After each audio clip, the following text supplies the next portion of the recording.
బియ్యంతోని ఏమేం చేస్తాం? బిర్యానీ చేసుకుంటాం, పులిహోర చేసుకుంటాం, పాయసం వండుకుంటాం, పిండి పట్టించి అప్పాలు కూడా చేసుకుంటాం, కమ్మగా తింటాం.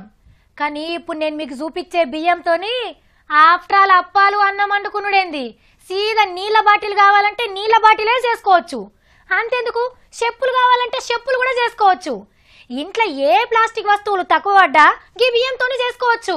గంత మంచి బియ్యం మన కాడ దొరుకుతున్నాయి. మరి సన్న బియ్యం, దొడ్డు బియ్యం, హంస, బీబీటీ, సోనా మసూరి, బాస్మతి బియ్యమే చూసినాం గాని మన హైదరాబాద్ కు ప్లాస్టిక్ బియ్యం కూడా వచ్చినాయి.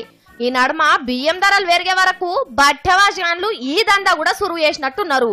నాగోల్ కాడ ఒక ఆయనే పెద్ద దుకాణంలోకి పోయి బియ్యం బస్తా తెచ్చుకున్నాడట. ఇంటికి పోయి వండినాక తినబోతే బంక బంక జిడ్డు జిడ్డు ఉన్నదట బువ్వ. పుల్లలోలే అవుతుందని చెప్తే అట్టగట్టింది. అరే ఇదేంది అని వెనకకొచ్చి షాప్ ఓనర్ అడిగితే, ఏ మాకేమెరక, మా దుకాణంలోకి ఇట్లా వండిస్తున్నామా అని చేతులు దులుపుకొని పోయిండు. కానీ మనోడు జర గట్టిగానే ఆర్చుకున్నాడు. ఏడికెళ్ళొచ్చినాయో ఎంక్వైరీ చేపిస్తామని చెప్పిండట.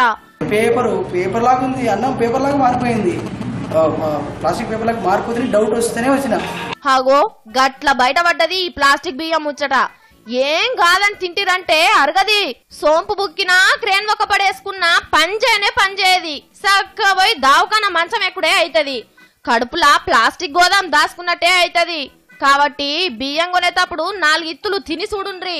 ఈ ముచ్చటనేమో ఇట్లున్నదా, కల్తీనై తయారు చేస్తున్న కంపెనీ బజార్ల గుంజిండ్రు పోలీసోళ్ళు. ఇక మొన్ననే కల్తీ మసాలాలు, గసగసాలు ఎట్లా తయారు చేస్తున్నది కూడా చూసినాం.